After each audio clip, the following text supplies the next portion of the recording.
هن نريد و کلتورن هزاران سالان ین کردستان و مزاپوتامیایه خو گهاندنه حتا ایرو. هن جوانجی بو گوهرتنن بچوک بونه پارچه اکا کلتورا جیهانه.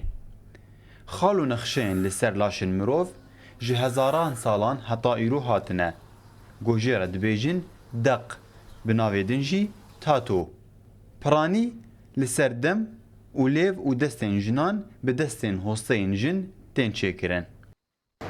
بالله حق مجي حسكرو ام غازي بزي وجمو كيف عم بي خوش بو اول قالي هاد مالا مو اغو برا كشكا وغافيج مربينه متشاي برداي امنو قالي هفد الديو ما جاب حسكرو قالي غازي في بخواس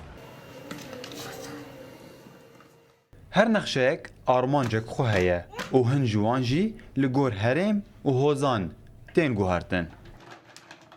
سبا وی شرطه چه دکرین ایجا ورکین کار ایجا خودی جوایا قبول ناکه لکولر دبیجن اف نریت دناف کرد و عرب و سوریانان ده زیده یه.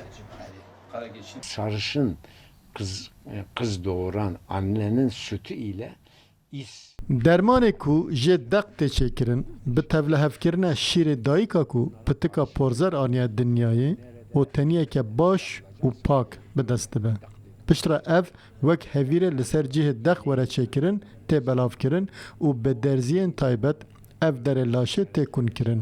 Nexşên bi derziyan hatine vekirin, dermanê dikşînin navxwe û tev li xwînê dibin. Piştre şîn dibin û li wir dimînin. o şey olan yer onu çeker. İğnelenen yer onu çeker.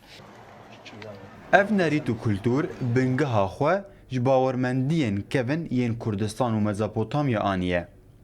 اولن سرکه ین نافچین خریستیانی و اسلامی اف یک قدغه کرنه. لنخشن نریتا کevnar حتا ایرو هاتنه و بشوازن جدا لهمو جیهانه. بلاو بونه.